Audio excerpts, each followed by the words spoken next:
Militarily Speaking, episode 45, FourBlock. This episode, we talk with Michael Abrams, or Mike, as we're going to call him today, founder and president of FourBlock.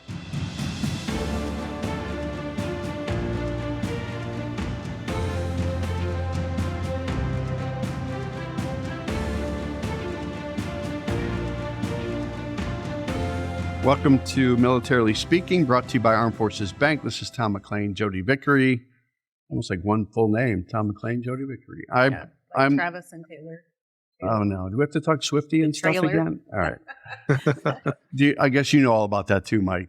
I don't know all about it. I am like... That's right. Yeah. You're stalking her on social media. I am, and I'm not even a fan necessarily. I think they were in New York this past weekend, according to one of I've my seen all the pictures. followers. Yeah. Yeah, good for them. The prediction is they're going to get married. Buying a house. Yeah, maybe. We'll see. Give it 3 years. I'm the regional military executive for Armed Forces Bank. Jodi's the executive vice president and director of military consumer lending. And we are ready to go talking to Mike. Yeah, Looking forward to this. Yeah, definitely. Welcome to the show. We're excited to have our audience here listening and learning about our guest, Mike, with FourBlock. Before we get started, I just want to share, Mike, a little bit with our audience about you. So this will all be new, not new information for you.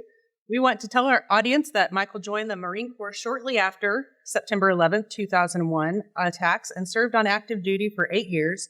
Thank you for your service, which included a deployment to Afghanistan with an infantry company as the artillery forward observer. My husband was FA too, so yeah. Oh, wow. After leaving active duty, Michael attended New York University's Stern School of Business, graduating with an MBA in finance with a specialization in entrepreneurship and innovation. While attending business school, he founded the FourBlock Foundation to help bridge the gap between returning service members and the business community. Under his leadership, FourBlock has expanded to serve several thousand veterans in locations throughout the U.S. and overseas. Mike is currently serving as FourBlock's president and executive director. He also served as the founding executive director for the Columbia University Center for Veteran Transition and Integration. Say that again. I can't. I'm on a roll. Don't mess me up. Where he led a team that utilized innovative educational technologies to deliver best-in-class transition programming to veterans nationally. He's co-authored 2 books, Mission Critical, Unlocking the Value of Veterans in the Workforce, and 2 editions of a military transition guidebook titled Business Networking for Veterans. He's also currently serving in the Marine Corps Reserves as the Chief Information Officer for the Marine Innovation Unit. So he's got a lot of spare time with a couple kids too. Busy right? guy. Yeah. Yeah, so welcome, Mike. Yeah, we're all busy. We're all busy. So welcome. We're excited to have you here. It's an honor to have you on the show. I'd love to just have you give our audience sort of a big picture view of FourBlock and its mission as the starting place, and then I'm sure we'll pepper you with questions. Sure. Well, first, it's an honor to be on. Thank you very much. I didn't know you were going to read the whole bio, but I appreciate it. And I know this was a long time coming, and we were talking before we started recording. Just appreciate your flexibility and working on dates and getting on here, and just life gets in the way. It's worth it too to have you here. So welcome. Definitely. Well, thank you very much. And with respect to FourBlock, I mean, it was something that I was transitioning myself coming out of the military. My last couple of years on active duty, I was in New York City as a recruiter. I was going to business school at night, part time, and I was taking a class where I had to come up with a business plan, come up with an idea, and I really just was focusing at that time of my transition, and just I was encountering some challenges myself, interviewing and just understanding what's out there and the opportunities and things. So I just thought to myself, geez, if I was having this problem, what about the corporals and sergeants who are getting out? And it was just top of mind. So when I was thinking about how I was going to write a business plan for something, I was just thinking about, well, let's try to do something in the veteran space and helping vets transition. And just in essence came up with this idea of creating more of a pipeline between the veteran community and the business world through basically a program, a class, in essence, that would take veterans through sort of like a tour of corporations throughout the course of a semester. And the whole purpose of it was really to help them build professional relationships with people at these companies who were ultimately making the decisions whether to hire somebody or not hire somebody. So that's how the nuts and bolts of sort of FourBlock got started. I would say even before that, even before I really started thinking about creating a business plan and an actual program, the seed got planted in my brain around just this challenge that veterans have and some of the issues that they have in transition through a relationship I had with an Iwo Jima survivor. So one of my duties as a recruiter in New York was to escort this VIP, this Iwo Jima veteran, to a lot of different events throughout the city, these black tie events, or, the Marine Corps Ball, and you have Veterans Day stuff, and, all these other, galas and things throughout the city. So, I would pick up him and his wife. Most of the time his wife would come, but at Grand Central, I'd be in my dress blues. We'd take him to these events, and I ended up developing a really good relationship with him. He was on one of the first waves into Iwo Jima, and he was on several other landings. So, just incredible guy. He passed away a couple of years ago. But one night, he confided in me that he had post-traumatic stress when he came back from World War II. It wasn't called that back then.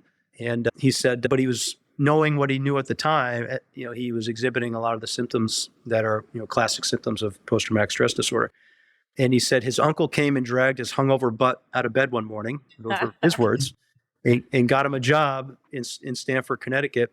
And he was sitting next to an Army veteran who served in Normandy. So he was, the Army veteran and him shared, similar experiences on different sides of the world. And then shortly thereafter, he met his wife and just had a wonderful life, wonderful business career. But he said, that job saved my life because it gave me meaning and purpose again. It gave him a reason to get out of the bed in the morning. So that's when I started to realize, first and foremost, that, this transition thing's tough. Yeah. Veterans are facing a lot of problems. And then just the school and the business plan just really helped me focus into, trying to figure out how do I do something that would be meaningful for the veteran community. I love that story. Thank you. Andy, we talked about this before the podcast too, Andy Adinison with AMBA. And I think you might have done a presentation or been a guest speaker at one of the AMBA events recently, Mike. Yep. She again, speaks really highly of you and says, you got to get this guy on your podcast. So that's when certainly we reached out to you. And I have to tell you, so I worked for her husband. That's how we met. So Ian he just recently retired. So Colonel Dynison was my boss at the Pentagon for a number of years. So okay. That's how I ended up meeting them. And, he was he's a wonderful human being and great boss in the Marine, on the Pentagon there, and ended up having me over for dinner, me and a couple other folks that are on the team. And that's how I met his wife. And that's how the connection was made.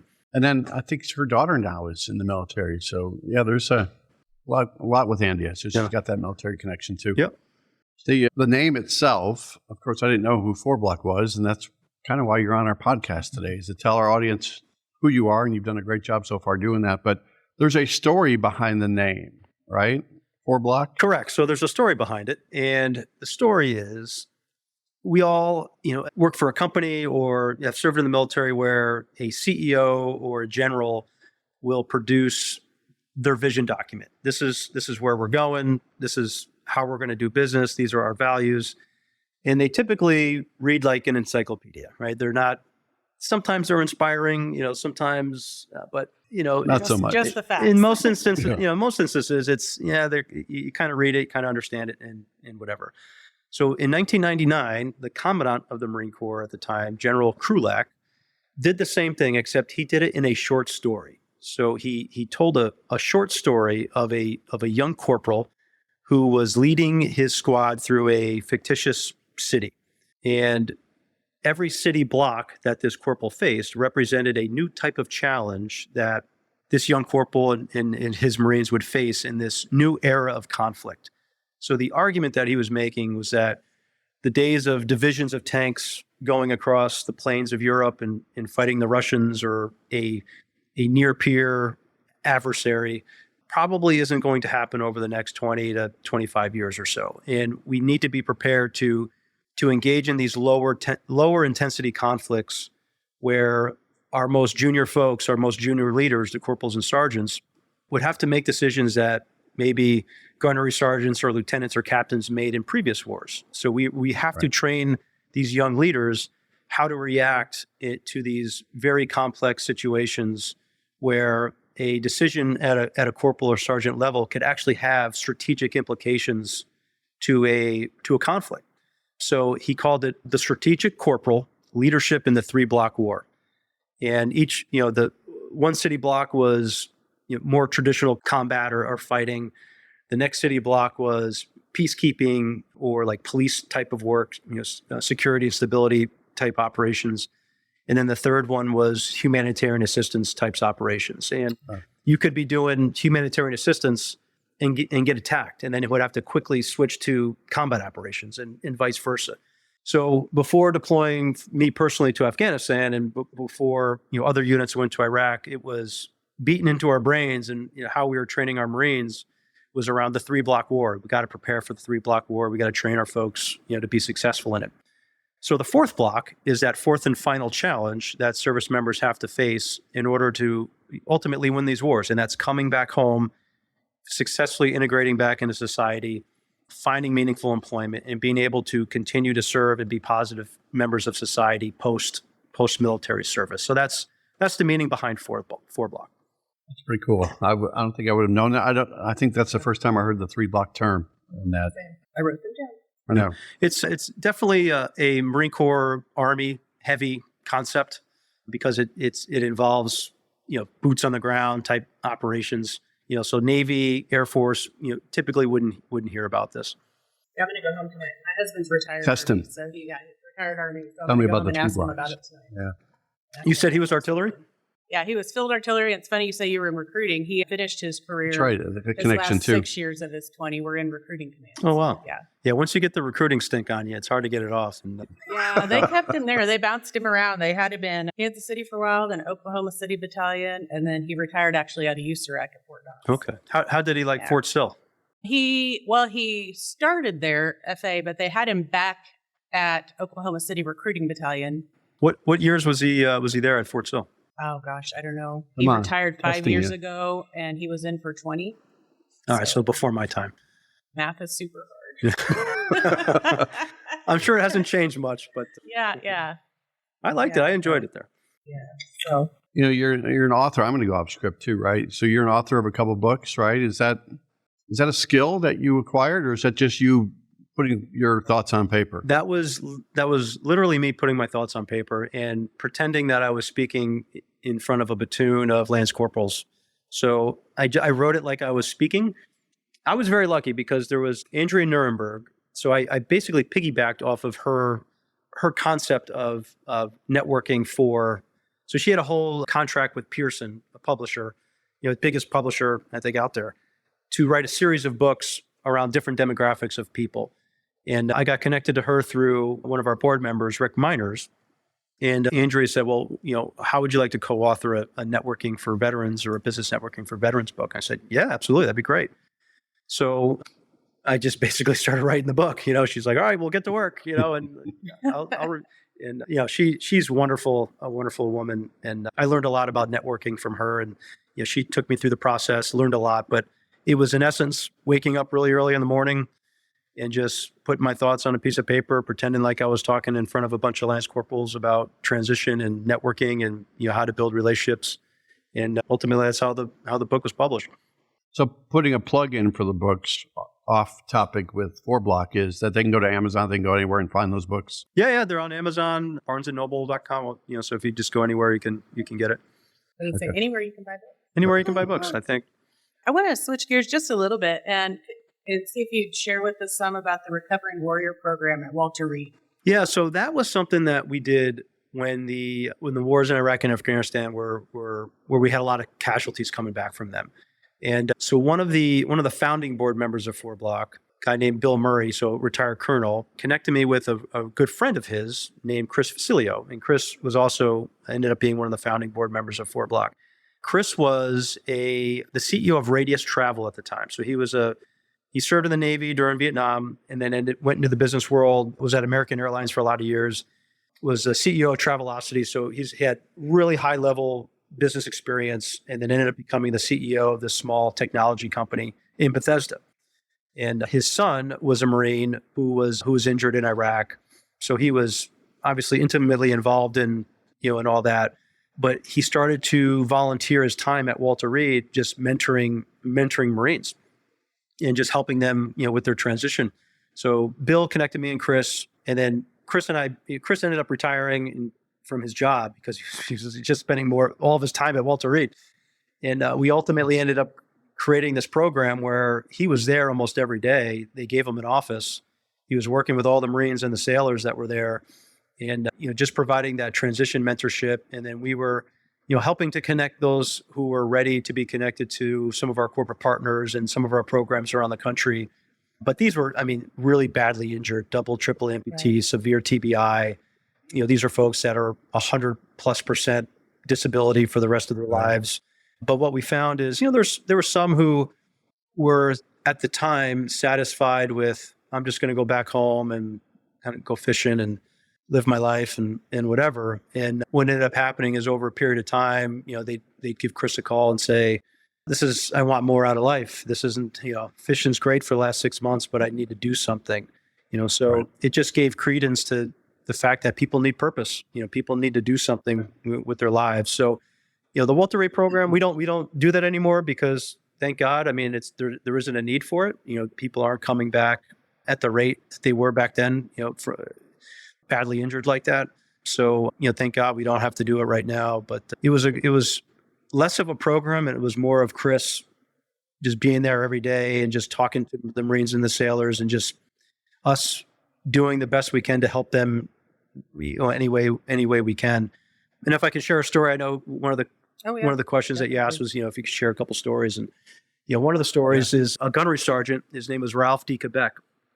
And he was a double amputee above the knee. He was a explosive ordnance disposal gunnery sergeant. Severe TBI. He had 80+ surgeries.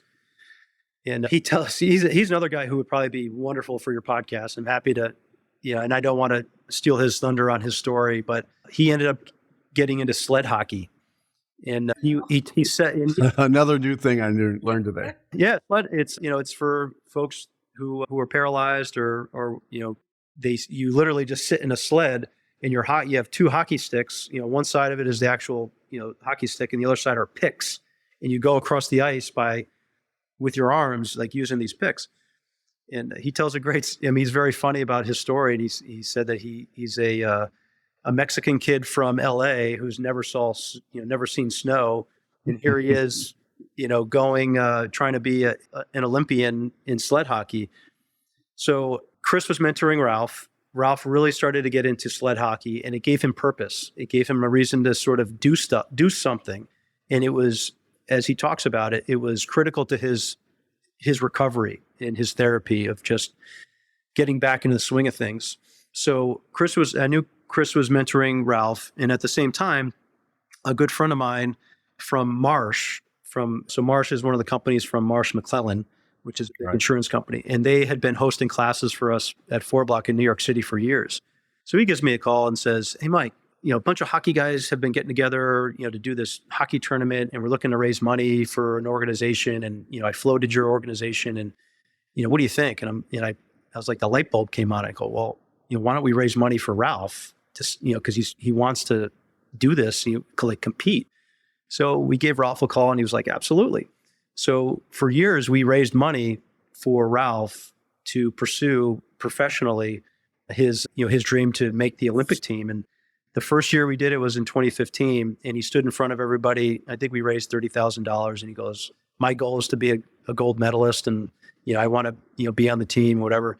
So this past year, we did I think must have been our 7th or 8th, I forget. We didn't do it the year of COVID. But we've raised, $800,000+ for him. Wow. And for many of his teammates. And he's a 2-time gold medalist, and he's loving life. And now he's looking to start his own not-for-profit and to, coach kids with disabilities and getting them into adaptive sports.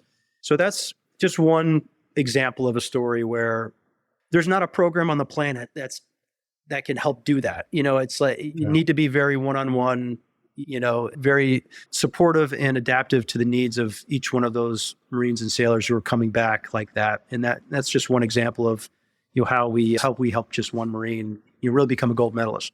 Mike, you said that's 7 or 8 years minus COVID that you've been doing sort of a fundraiser for that. Is that through an event? Is it like a gala, a golf tournament?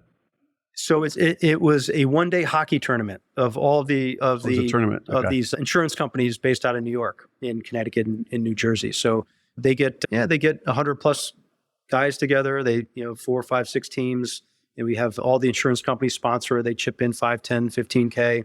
And last year, I think we ended up making around 150K. And half of it goes to FourBlock, to our programming, half of it goes to Ralph. Okay. So we in essence have funded all of his training. He's been able to not have to work, but with his disability and with this funding, he's been able to take his team to different places and rent out the gym and rent out the ice and have them practice. So it's pretty cool.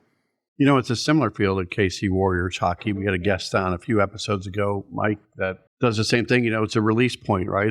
They need the money to have the practice arena. They need the money to help them travel to tournaments around the country. And it's your traditional hockey, but some are former hockey players that grew up playing hockey that are now retired from the military, or there's a disability, or there's a way that people can have that purpose, like you talked about earlier, that they follow that passion and they participate in a team sport, and it has saved lives. And I think you talk about that same concept where sled hockey is another way of allowing people to find their passion and find their groove. Yeah. I think we hear that a lot from a lot of different organizations that try to help the military community in whatever way they're driven to do that.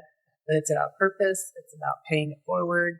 People are in this for all the right reasons. Oh yeah. And so with the Strong KC Warriors, it was purpose, but it was also camaraderie, because it was actually the veterans playing. Right. And so you get out and you're kind of on an island and you miss the camaraderie. That's a way to bring folks together to have. And it's branches of service battling against branches of service. Yeah. May the best branch win. That got rowdy, right? Yeah. There are a lot of organizations out there, Mike, that work on career transitioning. I think we can go back to our days at Armed Forces Bank when we were a founding member of Military Spouse Employment Partnership. We recently signed a PAYS agreement with the Department of Army, certainly hiring our heroes. There are a plethora of organizations out there that are doing all good work. And so when we talk about, well, what's the difference? What's FourBlock versus the rest of them? And certainly you've shared with us that there's a niche for what you're doing and a specialization to what you're doing. But how do you sell? What's your 30-second elevator speech about what the differentiation is or the competitive advantages for FourBlock? Sure. So I agree. There's a ton of organizations out there that are doing really great work. And someone said to me one time that it's an ecosystem, that it's an ecosystem of all these organizations out there that are providing, all these services. And there is no right one or wrong one. I mean, there's 250 or 200,000, I don't know what it is today, veterans that are transitioning every single year. There isn't one organization that's going to be the end all be all for all 200,000. And I think there's more than enough veterans out there for people to serve. And everyone's got a different challenge coming out. Everyone's got a different situation, so I think it's a good thing to have that ecosystem, or, someone else already told me it's a constellation of services, which I think is great. So for us, we are more high touch than most organizations. So we provide over 30 hours of classroom and networking opportunities and one-on-one work with each one of our veterans. So to go back a second and just describe what our program is, I didn't really get into that earlier, but it's basically a semester-long course. So it's 10 to 11 weeks, depending on where you are. Every week, we take a group of veterans, anywhere from 20 to 40 in a class, and we take them to a different company every week. So for instance, on a Wednesday night from 6 to 8 p.m., we'll take them to company ABC. Okay. The next week, Wednesday night from 6 to 8 p.m., we take them to company DEF, right? So they get a wide range of 10 to 11 different companies from different industries, really expose them to a lot of the different opportunities in companies that are out there. We have a curriculum that we take them through. The curriculum really has two sides to it. The first side is, what do I want to do next with my life? What's my new purpose going to be? What are my strengths and weaknesses? What's this next chapter look like for me and my family? And then we have more of the technical competencies of a career search. So it's you get into more of the hard skills of resume writing, your 30-second pitch. How do you network? How do you interview well? What's your first 90 days look like at a company? What are you supposed to focus on? So things like that. But the most important thing about our program is it's about relationship building. So there's nothing more powerful than a former corporal, infantryman, or whoever to stand in front of a group of veterans and say, 10 years ago, I was just like you. I was a knuckle-dragging corporal, and now look at me. I'm the senior vice president of sales or product development or whatever at ABC company. And for those who are transitioning to see that and to say, wow, that guy was just like me, or that woman was just like me 10 years ago, and look where they are now. Like I can do that. And he's explaining to me a pathway. But the most important thing is the relationship building. It's connecting employers and hiring managers with the veterans so that they could sit kneecap to kneecap, build a relationship with one another, and utilize that relationship to make better hiring decisions, but also for veterans to make better choices as to what careers they want to pursue. And what we have found in our data over the last number of years is that 84% of the veterans who go through our program are staying at their first post-military job for more than a year. So, and it makes sense when you think about it. I mean, what we're doing is basically, it's an onboarding program. We're shopping them around. They get to, shop around themselves. And by the end of that 10 or 11 weeks, they have a much better idea of what they want to do with their post-military career.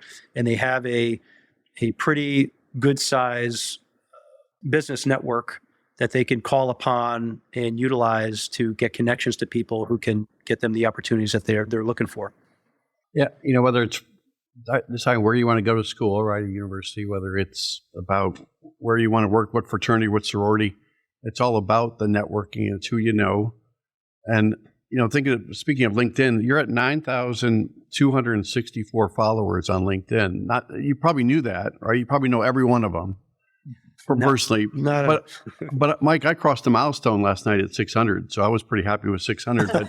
But you're getting close like to a little 5 chart digits. on your refrigerator It is a home. chart. It's a chart on your fridge. It's the charitable giving chart. You just fill up the thermometer after a while with LinkedIn.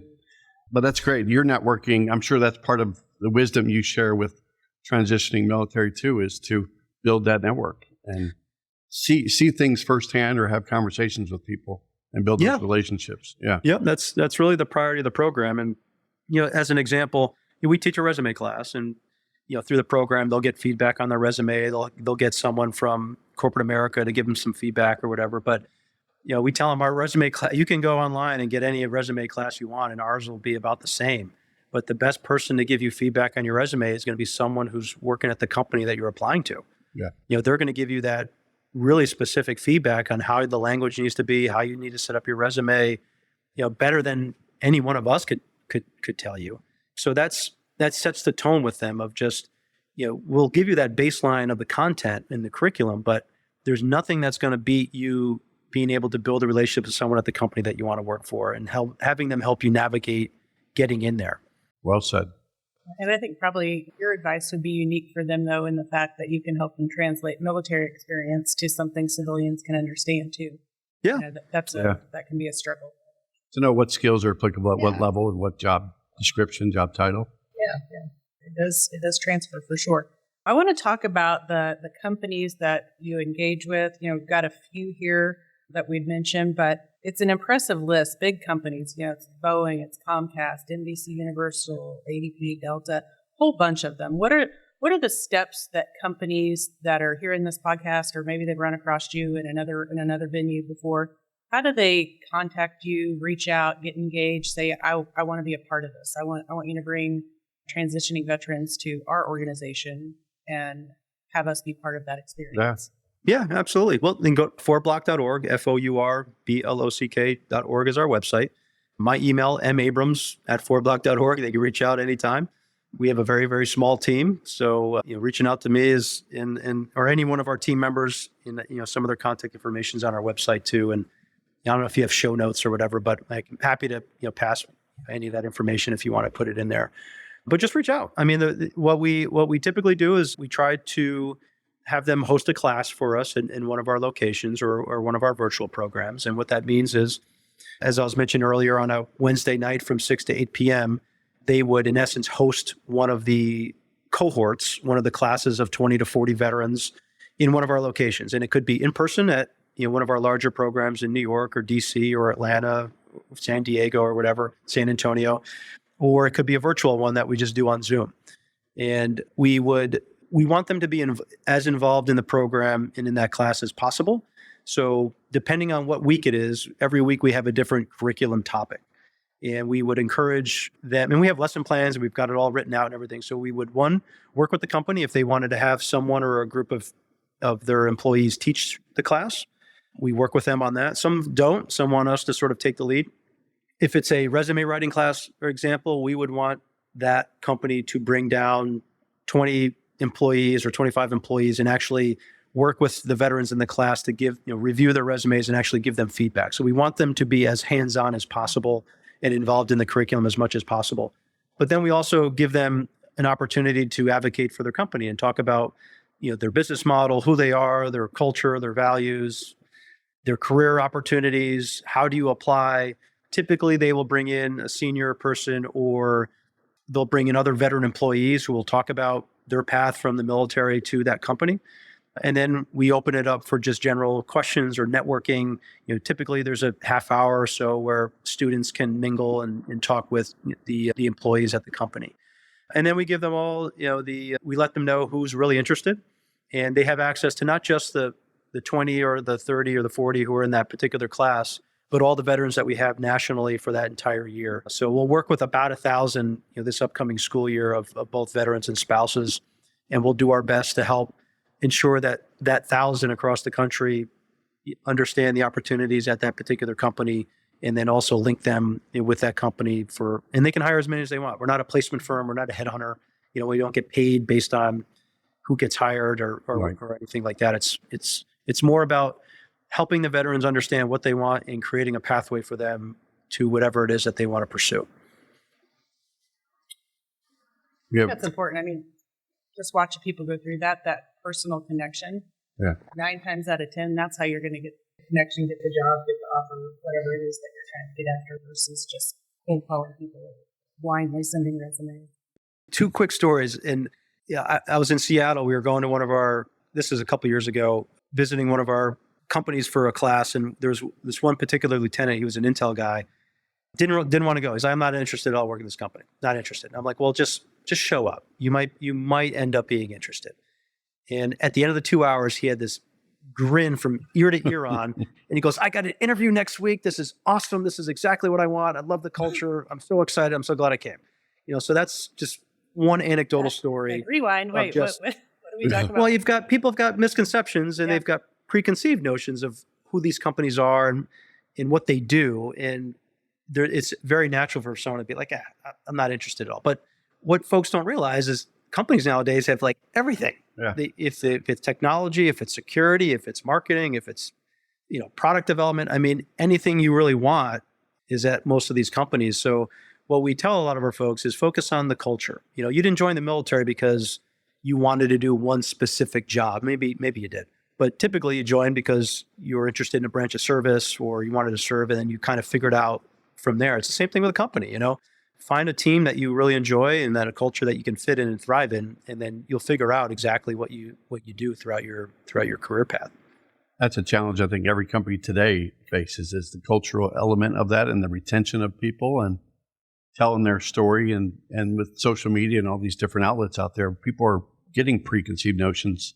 And until you kick the tires, have boots on the ground to get in there and figure out what that company is and what makes them tick, it's tough to make those calls because you're getting inundated with information, true or false, about what's out there. So, yeah, I think you're right about the Seattle story is that company is going out there and just meeting with people and seeing it firsthand. So you've got a podcast out there, and I've got podcast envy.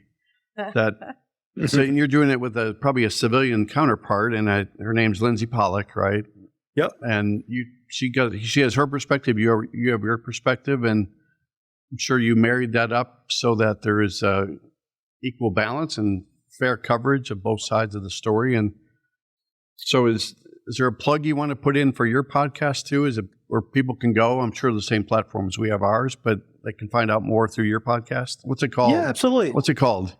So it's just the FourBlock podcast. So not very creative, but you stayed up all night thinking about that, didn't you? Now we know where FourBlock came from. So it is. True. That's right. It is creative. That's right. I'd use that everywhere too. Great story.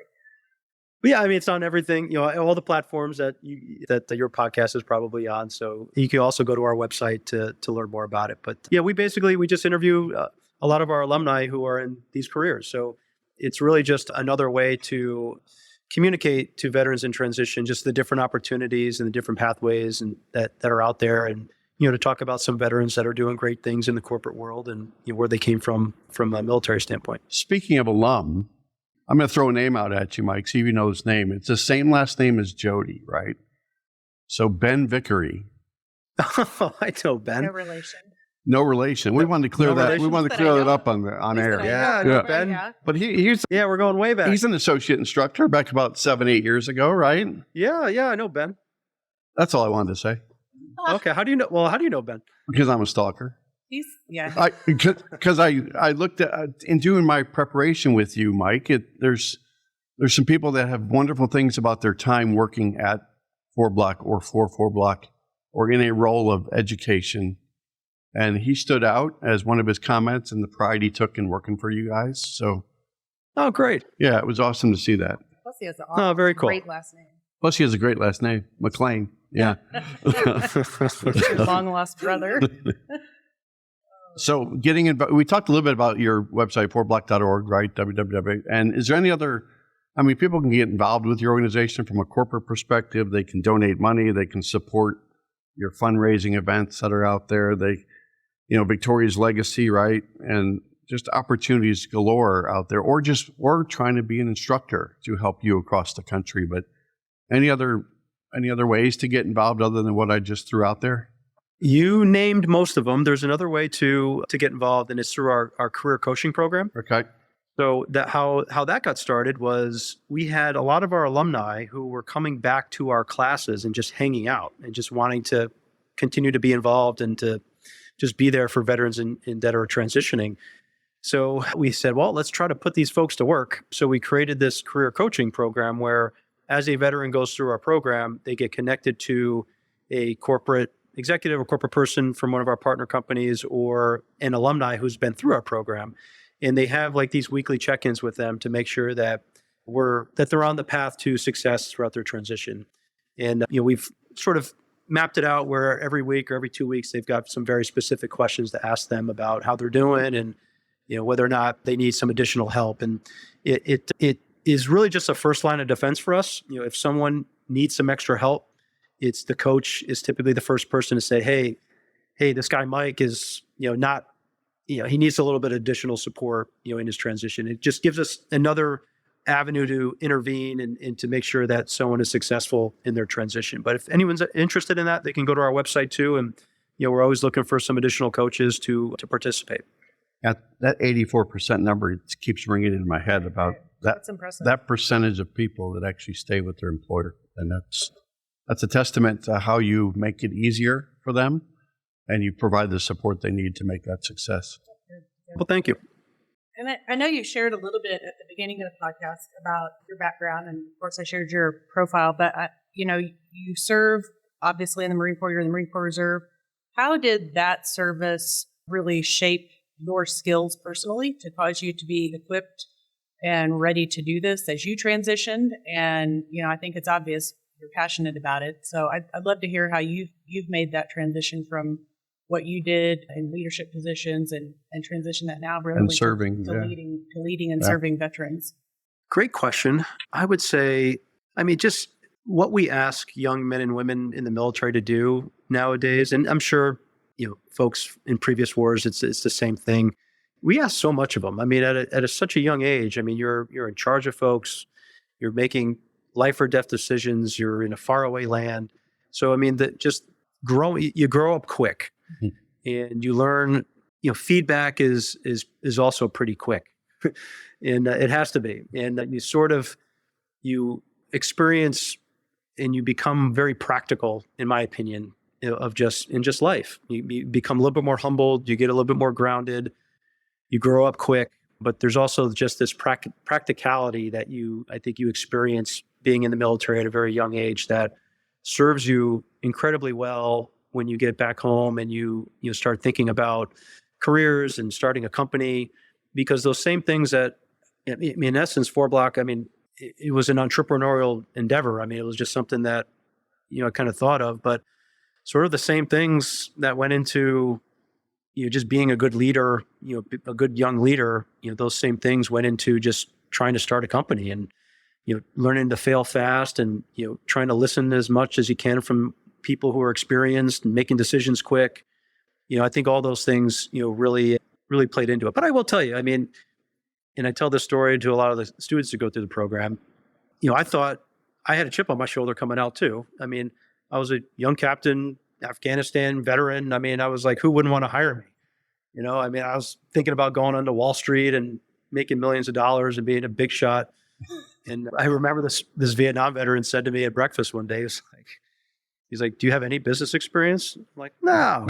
Who needs it? Military, but I got it. He's like, what's your degree? Like, did you get a degree in anything like that? I'm like, no. He's like, I don't think many people are going to want to hire you. Like, you're not as marketable as you really think you are. And it was really like a kick in the gut. And I'm like, man, this guy may be right. And that's what sparked me to go to business school. I was like, I need something. Like, I'm not going to. And I started interviewing around that time too. And I started to realize, like, man, these people aren't really interested in me. So it wasn't like I made every decision right. I mean, I had some good people that really, gave me some tough love and, some difficult medicine to take, but I'm glad they did. Self-confidence matters. So It does. he had It's that. funny to hear him talk about the skills that you bring forward from the military. Yeah. Because I think, and that's why I love having veterans here working for us in the way that we do, because they can sometimes sort of cut to the chase through the corporate and say, yes, that's there. Yeah. You have to hear him tell stories about things that he's experienced post-service and different careers that he's had where, you hear the normal corporate stuff, which is perfectly normal. And that's how every day is to me. But to see him kind of cut through that make quick decisions, be decisive. Be a chameleon too. Yeah. Yeah. Well, I'll tell you, I mean, as a, in the military, I mean, when you're the guy in charge, you're a lieutenant or you're a platoon sergeant, or whatever, like, you're the one who has to make sometimes have these difficult conversations with people. And you learn a lot, from having to make those decisions or have to have those conversations. And I remember we had an issue very early on with our organization where we had to let someone go. We had to fire this person.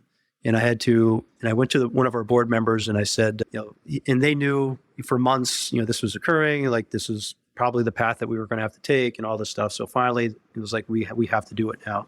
And I said to him, I go, when would you like to, join me for the conversation to do this? And he was like, join you for the conversation.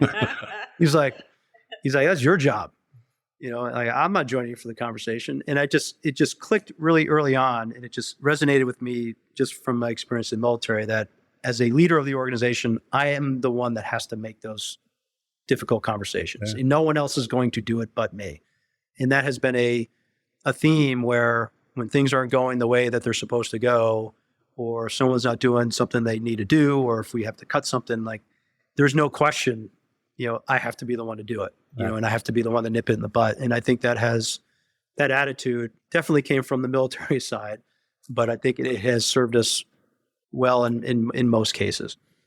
We have to have a witness here during our terminations. he just pulls the trigger, right? And he just goes. Well, this was a while Yeah. ago. This is probably 10 years ago. So maybe Things have changed a little bit. They'll change tomorrow. Right? Yeah. Well, I got to say, Mike, it's been a treat getting It has to know been awesome. you a little bit today and to hear about FourBlock and the story behind FourBlock. I don't know if there's anything else that you'd share with our audience before we wrap it up. We are going to ask you to stay for just a second. We have a quick little game to play, okay? Yes.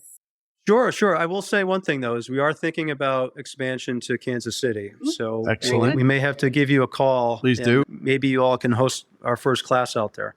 Yes. I made a note about that earlier. If that's the case, you come to Kansas City. Thank you, Andy Dynison, for making the connection, because I think it'll Absolutely. go Let us a long know when way. you're here and we'll go for barbecue.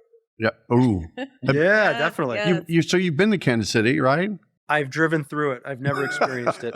So it's a flyover state and a drive-through state. Right. Yeah. Sounds but like I would a love Jason to. Aldean song. Yes. Yeah. This time you have to stop for barbecue. So we are going to close it out. And if you'll bear with us, we do want to play our military minute. We're not going to put you on the spot unless you want to be put on the spot. Let's see if you can answer the first question. This one He'll know it. Yeah, so he'll know it. last week we had a guest on, and so without going into the whole love story, somehow there is a connection to alpacas. I'm not going to explain that. I had to look up alpaca But the before. question was, what defense mechanism do alpacas employ when they're threatened or feel the need to assert dominance within the herd? I I probably don't even know what I don't even know what you said. I had to Google. It's like I Googled it too. It's like it's an angry lamb or something. llama, not a lamb. Oh, angry llama. Oh, it's a llama? Yeah. I think it's kind of like It's a llama with an attitude. angry lamb. Angry llama. Mary had a little llama. That's an oxymoron. You know, there's like children's books with llama, Yes, llama, red pajamas. red pajamas. Yeah, I With read two that. L's. So regardless, the answer, hopefully somebody in basically, our what was the question? Yeah, ask Yeah. him. So what He's got this. does an alpaca do when it's threatened or it needs to assert dominance in the herd? Alpha. What's its reaction? What's its reaction? I don't know. I mean, does it? I don't know. I was first thing that came to mind was like it spits at. Yes. Yes. Yep. Yes. Oh. So, yes. Okay. Yeah. So hopefully somebody in our audience do that too. And so if you did, then you could answer. I'm so excited. I know. I feel like an alpaca today. I know. too. We've all learned something today. It's going to be a good afternoon, I'm sure.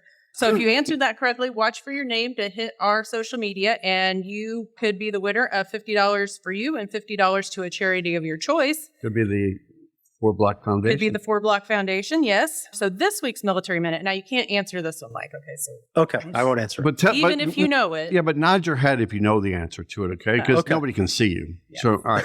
Okay. Well, we can. So this week's Military Minute is a trivia question about the Marine Corps. So fewer than 100 people have received the title of Honorary Marine, a title that can only be bestowed by the Commandant of the Marine Corps. We want our audience to name one famous recipient of this coveted award. Seeing if Mike's nodding. There's kind of a reaction to it. He could probably Google it too. Well, he could Yeah. totally nod and not know the answer. And we would, Right. Yeah, that's we true. can't say, right? So yeah, if you're in our audience and you think you know one of those famous people, make sure when we drop this podcast that you enter your best guess, and you also could be eligible next time to win $50 for yourself and $50 for a charity of your choice. And It's exciting. And it's good. There's like more than one right answer. So. yeah, we probably kept him longer than we thought We we did. would, but I could probably talk to the guy for another 55 minutes and Not gonna let 56 you. seconds. However, if you enjoyed today's episode with Mike, go out to afbank.com and subscribe to the show. Also, make sure to rate us or leave us a comment on your favorite podcast platforms, such as Apple Podcasts or Spotify and YouTube, which are probably very similar podcast platforms for Mike and his podcast too. So go to his website, learn more about it, see how you can get involved, and I'm Thank you for excited being about here. meeting him. Yeah, No, thank you, Jodi. Thank you, Tom. It was a pleasure. My honor. well done. Let's do it again soon. All right, Definitely. Thank you. see you, Mike. Bye-bye.